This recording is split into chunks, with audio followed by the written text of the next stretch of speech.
I'm trying to get used to this camera. I got a vlogging camera for Booknetfest so that I could actually do a real vlog, and I'll be able to film anywhere with this, and I'm so freaking excited regarding this because I have never been this mobile before. So I hope you guys enjoy this. It is currently Thursday, the 5th of September. It is the day before Booknetfest. I have a lot to do to get ready for it. I have a lot of food sensitivities, so I actually have to pre-prep all of my meals before I go, and I'm currently having some of my meat out and it's de-thawing, and so I have to cook yet. I have to pack. I did a little bit of filming this morning. I want to read more because I'm still reading the Booknetfest book, which I don't think I'm going to have done before Booknetfest, A Danger to Herself and Others, which is one of the Booknetfest for 2019 books for the book club, and it's just, I hope I get most of the stuff done. I don't want to be up late because I need to be up really early tomorrow to get everything in the car and drive up there. And I know that the registration doesn't start till like 9 o'clock, but I like to be to places early because you never know if you're going to end up with a issue or a hiccup or some sort of problem along your way. So with that being said, I have to go run out to get some more groceries at the store. That way I can finish up prepping my food for tomorrow and the weekend.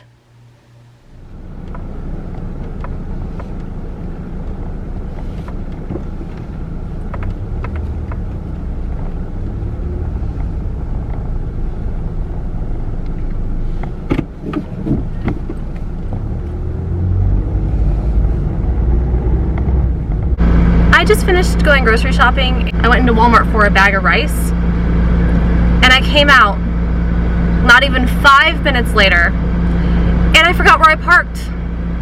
Obviously, I found my car. This does not make me feel good about my mentality for the future when I'm old and decrepit. Alright guys, I am finally home, and I got some dishes done, and my food started. So I am cooking some dried beans, which tend to take a little bit to do. So I'm going to be hanging out, probably like a little time to relax and get my bag together and my outfits. And I still have no idea what I'm going to wear for Booknetfest prom. So I'm going to have to go through my closet and figure out that. Because like I've been at a loss. And if I had something in mind to wear, I would have ended up maybe trying to go out and buy it, but I have a closet full of clothes and I should be able to find something in there. So fingers crossed that I'm going to be able to find something in there while I work on packing my bag. Hey guys, it's Kira again, and actually I decided to go ahead and show you guys some really awesome book mail that I just got in. So first of all, I have this right here. This is the dragon from Priority of the Orange Tree, which I'm really excited about. This is one of their Illumicrate boxings. Sorry, the lighting's not great right now. It's from the Illumicrate, and it was one of the ones that they had from Y'all. I'm trying to remember like what the name of it was. It was the book convention they had over in England. They're like about a month and a half or so ago, and they had some stuff left. And so I ended up getting like this pin. I also ordered a couple other things because like I couldn't resist. Like I have no self-control. So I got that. And then I also got Tunnel of Bones by Victoria Schwab. This is the second book in her City of Ghosts series, and I read the first one last year, so I'm really, really excited for this one, and I love the cover on this. It's adorable. And then I also ended up getting Serpent and Dove, and this one's by Shelby Marin, and I'm so excited for this one too. So far, I'm doing a poll on my Twitter account, and so far this book is winning as far as like which one of these 3 books that I just got today I should start first, because the third book that I got is J. Kristof's Dark Dawn, which is the third book in the Nevernight series, and unfortunately it is also the last book. All editions from J. Kristof for the US editions are all signed, so we actually did get a signed copy in here.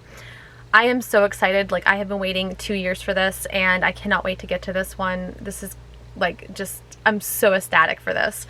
And it's nice because he actually knows like that you may have forgotten like what you read last time. So instead of having to go through and reread the whole book, he actually gives you kind of like a little bit of a summary at the beginning for each character, which is really nice. So I'm really excited about my book mail. Like these books all came out this past Tuesday, September 3rd. And it's just, I'm so excited to read these. So I'm really excited. So I need to get reading actually. Some of my food is cooking right now, and I was supposed to do like that before, but like I've been kind of just like been going around like taking care of like little things around here. So yeah, I'm gonna get reading. Hey guys, it's Kira, and it's now like almost 10 o'clock at night. I never got a chance to read anything today. It was really busy trying to get everything together, all my food cooked. I pretty much prepped like 6 meals, but I prepped enough food for 6 meals. So I didn't have to cook 6 different things. I cooked like 3 different meals, and I had enough servings for 2 meals each. So that really helped me out. So I got all that done, and I got most of my clothes picked out. I think I figured out what I'm going to wear to prom, but I'm not really sure. Like, I'm bringing a couple things with me, and then it's going to be kind of just how do I feel about it. So I got that, and I got most of my bag packed. And really, like, the only thing I have left is the little last minute things for tomorrow. And I'm still trying on a few things to see if there's something that I might want to bring with me just to have spare clothing. You know, girls get made fun of for packing a bunch of stuff, but we have the... Oh, let me put this down. My arm's starting to get like really tired. But the thing about like girl packing so much is we have so many options. We can either bring jeans, leggings, flip-flop, sneakers. I mean, flip-flops and sneakers, like those kind of things, like guys have the option of that too. But we can do skirts, leggings, jeans, and you know, I'd rather be safe than sorry. So I tend to overpack to make sure I have enough stuff for any occasion. So I usually bring leggings, jeans, t-shirt, tank top, like just a bunch of different things, because you never know what you're gonna need. And if you end up underpacking, you may have to go buy it somewhere, and I don't want to do that if I know I already have it at home. So I try to pack everything as best as I can, even if I overpack just a little bit, because that gives me peace of mind that I'm not going to have to worry about running out anywhere, like while I'm there, to pick up something that I already have at home or I already have in my bag, so I don't need to go pick it up. There's my rant about packing. So I need to get to bed soon. I might read for a few minutes before. I'm hoping to have enough energy to read before I go to bed, because I would really like that, especially since today has been just so extremely busy. I got my charger for my new camera, which is going to be awesome. I got my bathing suit. I'm not sure if anybody else is going to be swimming there. I heard that there might be a trivia night tomorrow night for books at 8 p.m., which is very exciting. And I did not get a chance to tell you guys, because like I know I had mentioned on an earlier video that there might be some workshops that I was trying to get into. And guess what? I got into all 3 of them. And I'm so excited because I was not expecting that. That was like crazy. But I'm really glad, because like the whole point of workshops is to help. So I feel like I'm going to be able to get a lot out of this. Also, after I finish like those, I'm going to probably try to hit up some panels and see what else is going on, because I really don't know what to expect. I know like that they have a whole itinerary, but being the fact that I don't know what to expect, I am hoping like that it's going to be like, you know, just everything that I imagine it to be. And I've heard so many good things about like this and how community oriented it is and how much fun it's probably going to be. So there is my rant. I'm done. Tea spilled. I need to go to bed. I started this vlog at 1 o'clock today, and it's now 10 o'clock. And I'm just so glad I had everything done. And I'm glad I took today off from work to get everything done, because otherwise I would have been scrambling and I would have been like way exhausted. As it stands like right now, I'm tired, but I'm not absolutely exhausted, demolished exhausted. So that's something. So, alright guys, good night, and I will see you guys again tomorrow morning when I wake up to head over to Orlando for Booknetfest. Hey everybody, I am en route to the Caribbean Royale. I've been up since 5:30 this morning. I got up because my ass is slow. So that, and I have a lot of stuff I have to get together, like my food and everything else. So I got up this morning and it just took me forever. So I'm already running behind. Registration starts at 9. I'm going to be there at 9:20. Supposed to be going for the meet and greet at 10 o'clock today. And on my way here, I got stopped by construction and a school bus. I just hope I make it there in plenty of time. And I've never been to this resort before, so I don't know what kind of situation the parking is. I don't know like if you pay up front or what. So hopefully this will work out for me and it won't be too bad. So I am here at the Royal Caribbean and I survived, barely. Everybody was really, really nice, really nice. Hold on, I gotta get my phone.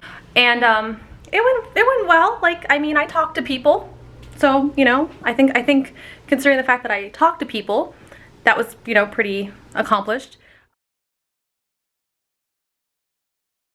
I only have time on the weekends. I have a very exhausting day job. I work in hospice.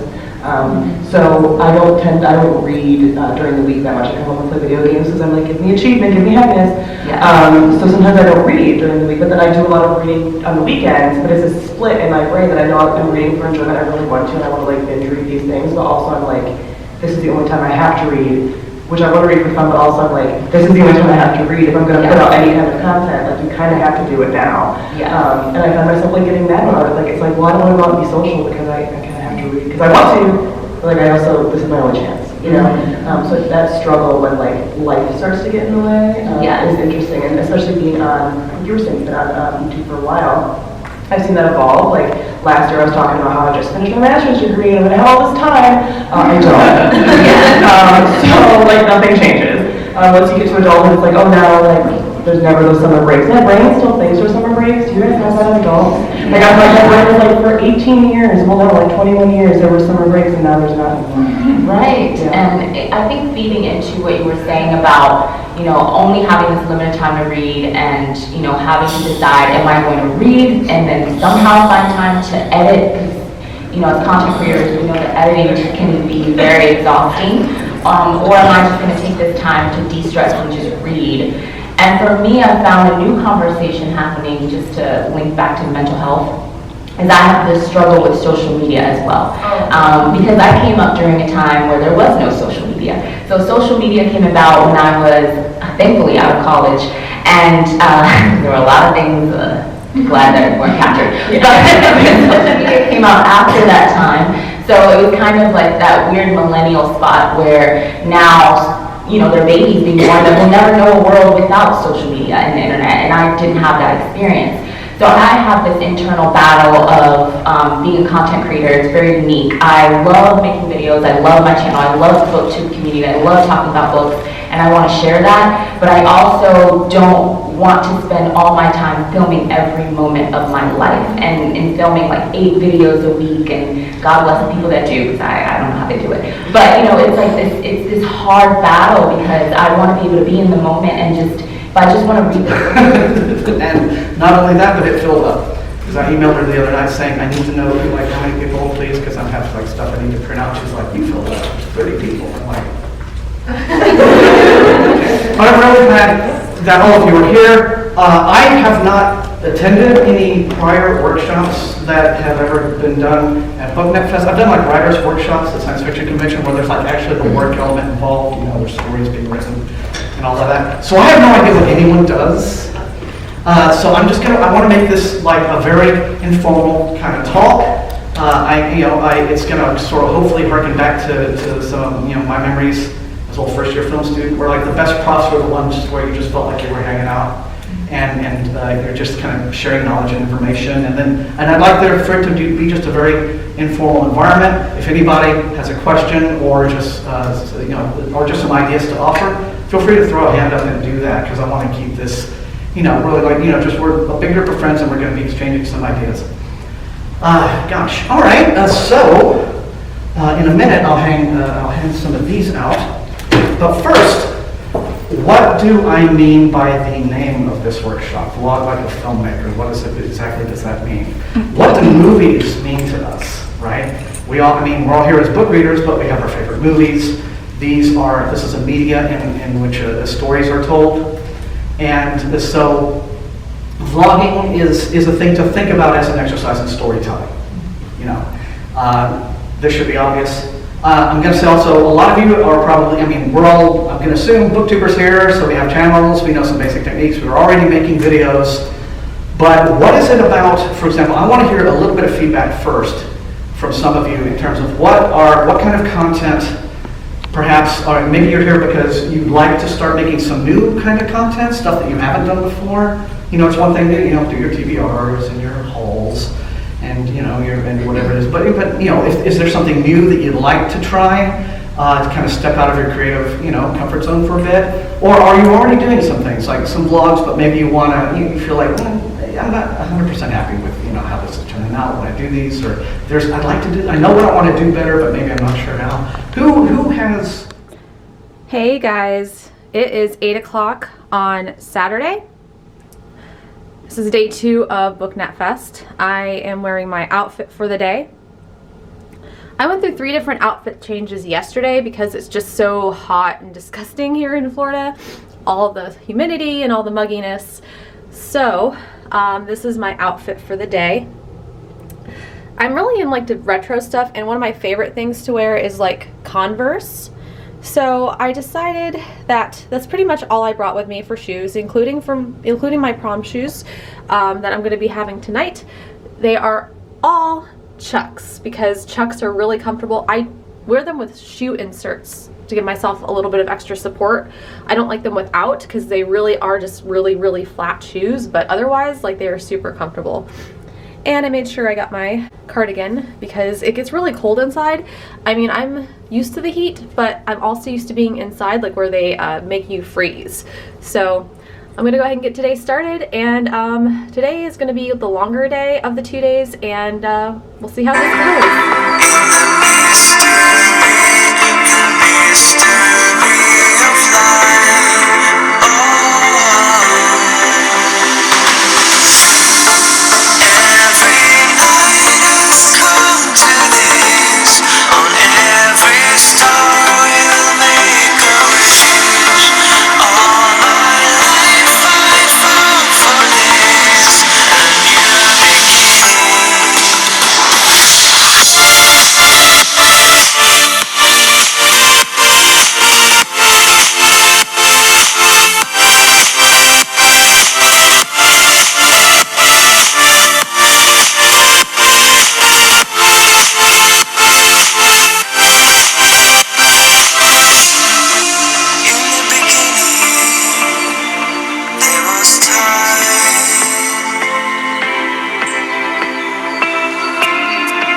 people are more impressed because they don't expect it from you. So it is really frustrating where you're like, I've been doing this work for 3-4 years and somebody else comes and does it, and in 2 weeks there you have like more followers than you, get more traction in what they're saying. You're like, okay, but we've been having this discussion, it's not new.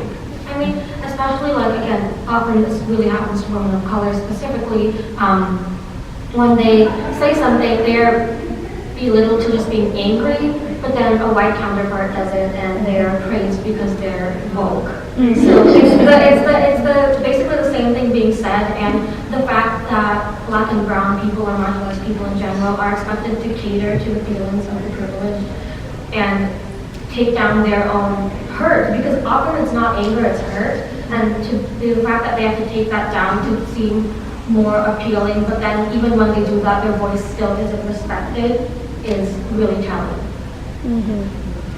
I kind of want to dip a little bit, if you guys are comfortable with this.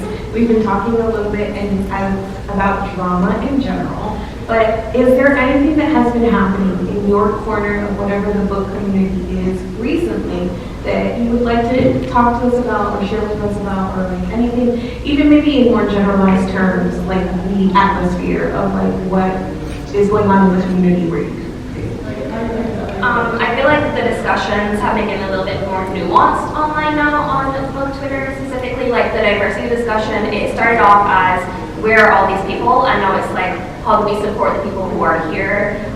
We're discussing the numbers, we're discussing if there is like certain biases and why we're seeing certain channels grow and others not. So I've been really enjoying seeing the nuance sort of come in. We're past 101 now, we're actually starting to talk about the intersectionality of this problem that we're having online.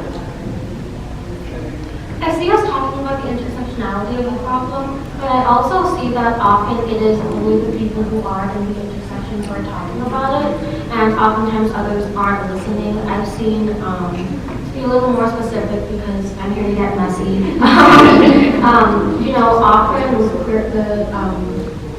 the difference between queer people of color and queer white people and how that whiteness is always prioritized over the experience and feelings of queer people of color is something I've seen happening a lot recently. I look at something and I want it, and I get it in ebook form, Audible. I have those credits come in every month. I feel panicked about them, and I just buy something in a rush. But it's usually stuff that I've been hearing about on Twitter or YouTube, and I've been thinking about, and I just go and get them.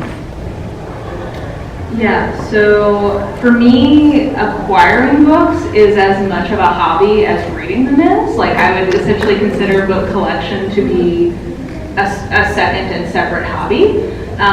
So I have a really detailed process of how I end up acquiring books. It involves like different web app extensions to figure out if something's available in my library and in what format, and I do price checks on books and like track their history of prices, and when it hits the low, I get excited and I get it.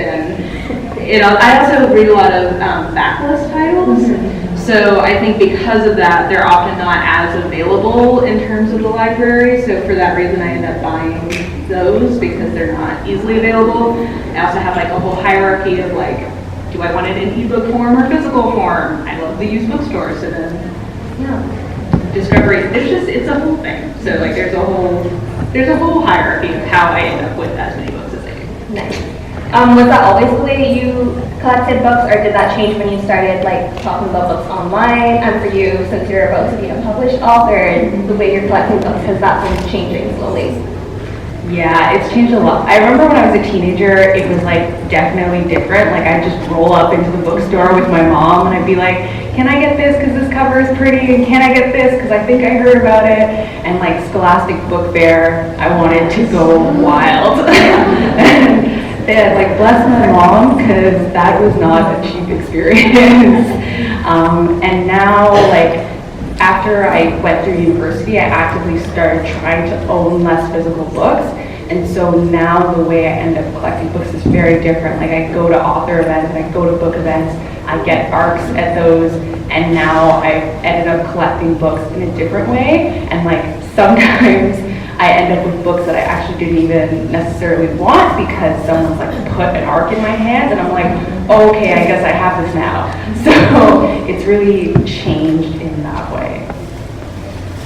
Yeah, I would say, so when I was growing up, I pretty much never had new books because my parents were like, you will read us out of house and home. So like, I only was at the used bookstore, so it was a lot about like discovery, and I do still love the thrill of the used bookstore in terms of like, you don't know what's gonna be there, so like, whatever you can find on that day. I would say, I definitely, so until I owned my own home, I was very much more sensitive about the number of books. Now, don't get me wrong, I still have a lot, but I was very aware of the fact that I was going to have to move them. I moved to Canada for a few years, so I had like a big purge when that happened. Now that I'm settled, I can allow my board to grow.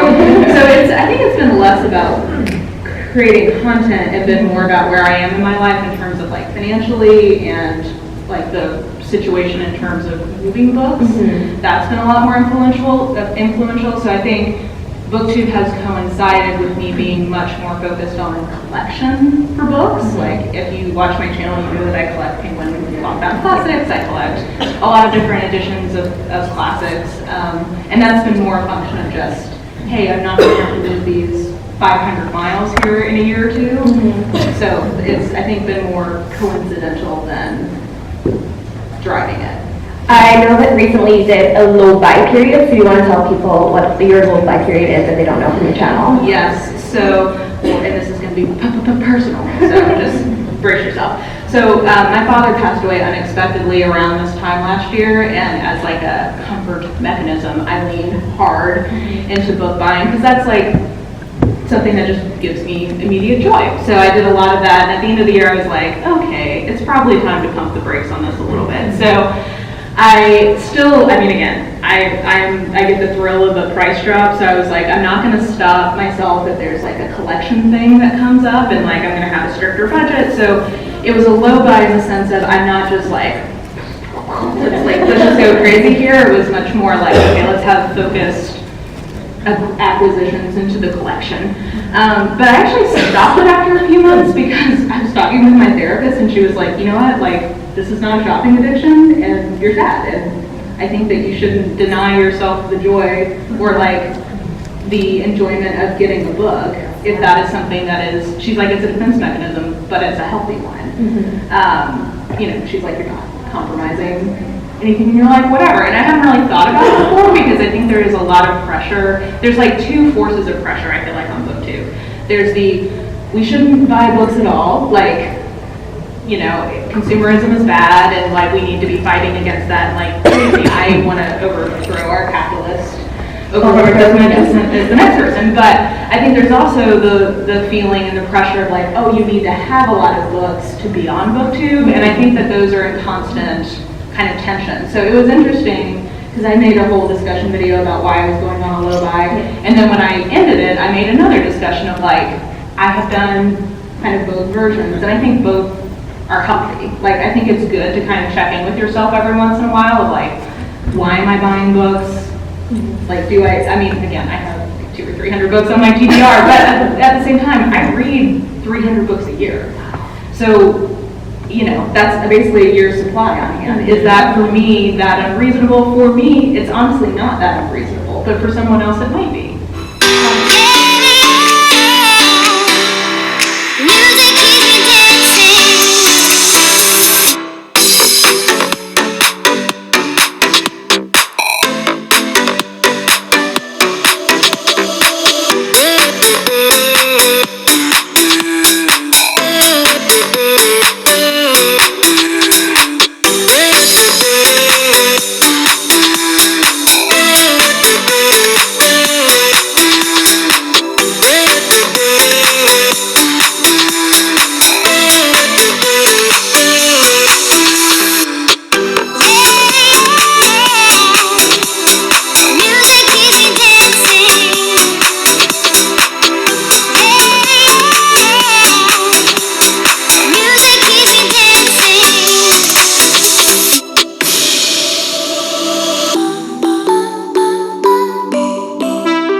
I recently went to the book defacing, which was a lot of fun. I just finished eating lunch and now I'm on my way back because they're going to be having a few more panels down there.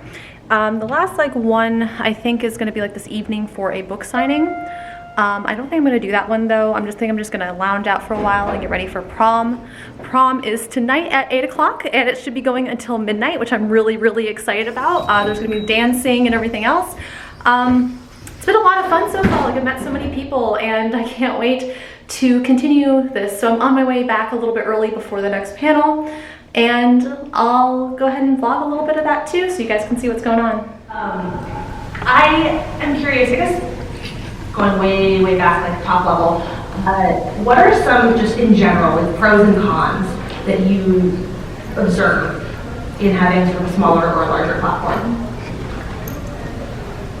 I feel like this gets talked about a lot, but sometimes it's really hard to see numbers fluctuate. I know some people, I've been doing this for 6 years, and it took me 4 or 5 years to reach 1,000.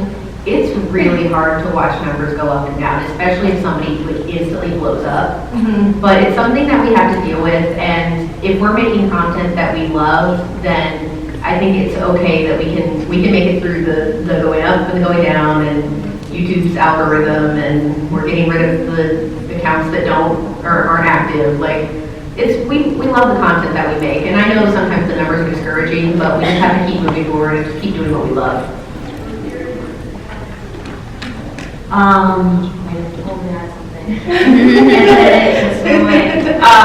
Going with that, I guess, the all talk about the pros of having, or the three of us have talked about the pros of having a smaller community with us, but with that is also the con of not being able, of feeling like you're not growing, or you don't end up with like the same opportunities as others. And I guess, you know, like one thing that is just so helpful are just shout-outs from anybody, like shout out everybody in all of your videos if it's relevant, like, or make a whole shout out video, because I know like a friend of mine the other day got shouted out by a popular booktuber, and she was on Twitter so excited, which is grateful, and you know, she was like, I just grew by 300 subscribers by doing that. She finally reached 1,000, and so those small things that don't seem significant sometimes to you when you're making content can make a world of difference to someone else.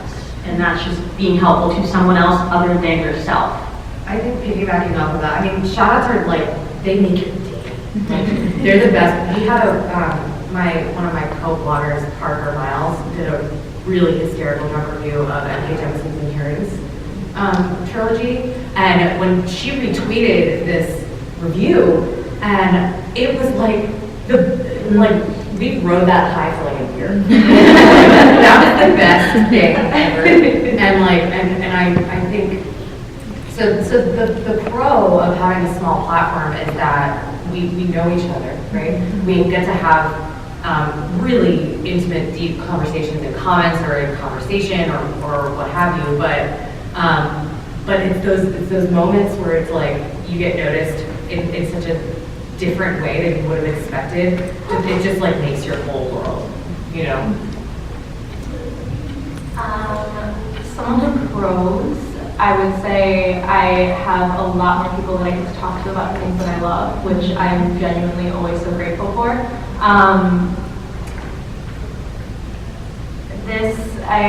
I love hearing when people are like, you know, I read this book because you love it so much. Like, I read this book because, and this goes for like any number of subscriber count that you have or view count or whatever. Just those kind of things really like make my day all the time. What did you say, pros and cons? Yes. Okay. Wait a second. I've already talked about like that kind of pressure that comes from having like, more people watching to like constantly want to put up videos, and you know, having been on for a long time, that pressured myself to keep up with it. There was a while that I would get a lot of comments like nitpicking everything that I was doing in my videos, which made me really anxious to start reading the comments. That's kind of like, you know, I've gotten over that, but that's definitely one of the cons that I've had in my experience of doing it. Because when I was smaller, it was always just like a really like nice community of, you know, like a small number of people. And then you get those people who might only be here for that one video that they found from like posted a really long time ago. And those comments like used to get to me a lot. So gotten over that, but that's like one of the only really cons that I've experienced.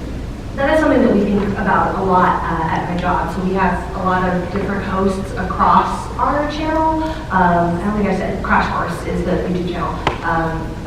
So we have a lot of different hosts, and this is something that we think about a ton because on the producer end, I'm the one who's uploading the video, and we get in the comments exactly that same sort of thing of people who just really, really weird level of opinions on super specific aspects of the different host personalities and just like their appearances and just very, very bizarre, finely grained detail.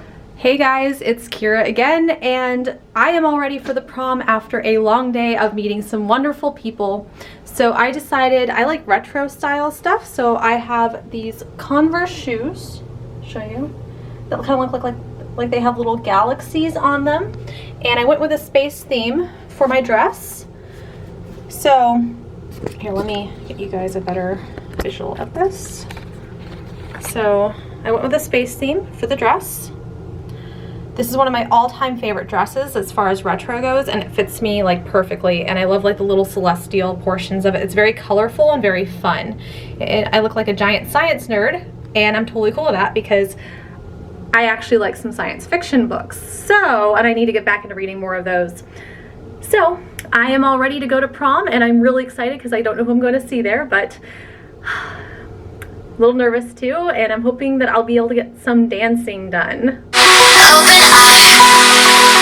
the waves cut through me, hypnotized by the sounds I'm breathing in. Hold tight, chemicals collide. Hold tight, hold tight, hold tight. Dripping lights paint the skies, all because of you. Dripping lights paint the skies, only you.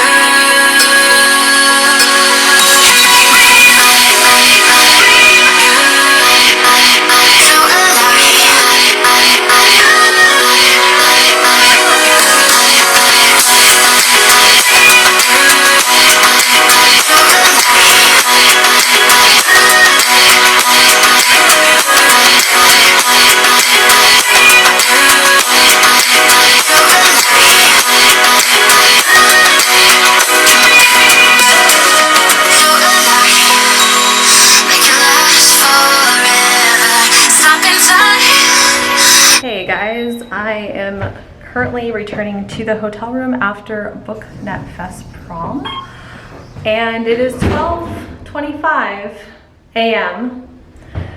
and it was a really good time. I don't know, like everything. So I'm just returning to the hotel room, and yesterday was kind of rough because I am just that awkward, and today I felt a lot more settled. I really wish this was 3 days long because it just felt like it flew by, and it makes me sad because I have met so many nice people, and as soon as this part ends, I will probably be doing some photo montage or whatever for it. Oh, I gotta get my key out because I am back. I actually left the TV running so that people would think that somebody was in there. I have to unlock this. But I am back in my hotel room. But as far as Booknetfest goes, like, it was a lot of fun. It was set up perfectly. Like, I had a really good time, a lot of good icebreakers. Next year, I hope to maybe contribute to this. Like, I kind of want to do like a board game on Thursday nights because I think that would be like really good for people that are arriving early. And considering the fact that I live in Florida, like, it would be like really easy to pack my car up like with a bunch of board games and just kind of bring everything here. I would love to be able to host that for everyone. So that's ideal, but like, I just felt like this flew by so quickly. Like, it was here, and I've been anticipating this for months, and then it's over. Like, it's just over so quickly, and that's so difficult. Just trying to get the camera settled, so my arms are getting tired. I am actually exhausted right now. I did some dancing while I was there. I was trying to get video of the dancing, but it kind of didn't work out very well. I am just really exhausted, but in a good way, and I had a lot of fun. But I mean, I think this was a really successful trip. I got so many business cards, like tons. And I actually, considering the fact like they didn't have like actual bookstores here, I got a couple books signed by the author, which I'll go over that like later on in this video. But like, look at this. Like, this is, I'm like, it's just dropping like everywhere, but like, these are all business cards. Like, they're in the form of bookmarks, and I have so many new people to check out. Some of them I already kind of knew of, but like, there's just so many here. Like, this is like bookmarks like everywhere, and I'm still losing them. Look at that. Such a klutz. But anyway, like, there's just so many people who went, and honestly, like, it was really well organized. Like, there was 2 rooms, panels going on like in each room, and it was actually in the main building. It wasn't in the convention center. So that's going to be like good if you decide to go next year, or anybody who watches this decides to go next year, because that's something that I wish I kind of knew. my ass should probably stop talking now and like get ready for bed. I'm actually half tempted to go ahead and take some of my stuff down to my car so that I don't have to worry about it tomorrow, which might actually be like for the best because like I'm so tired and I don't want to have to like worry about a ton of stuff tomorrow. So yeah, I might actually end up doing that because yeah, as tired as I am, I just want to make things like really easy on myself tomorrow. And I think the only like way I'm going to do that is just to bring some stuff down because I'm technically supposed to be checking out tomorrow, but there's still going to be some people hanging around till Monday. I don't know like if they're going to Universal because like some of them said going to Harry Potter Town. I know like the Mickey's Not So Scary Halloween party is going on tomorrow night, but I am not going to do that. I really can't afford that this round. I'm going to plan financially better next year for this. I might actually try to get my hotel room like a lot sooner so like that I can go ahead and save up for all the other extra things that are going to be going on with it too as soon as they announce the official dates. That like way I have it set aside. But if you guys are watching this, you guys should definitely come to Booknetfest because like it was very well organized and I got to meet a lot of people, and this is really a creator oriented situation. So you meet a bunch of other people who are also creators and you get to network and make friends and like, you know, find people that you have stuff in common with. And I met a lot of people like with a lot of amazing channels, and it was just really amazing and awesome, and it was so refreshing to be in a situation like with other very creative people. So I really enjoyed myself. I don't know if I'm gonna end the vlog here. I mean, I guess we'll find out because, you know, Booknetfest and all that, but all right. Peace.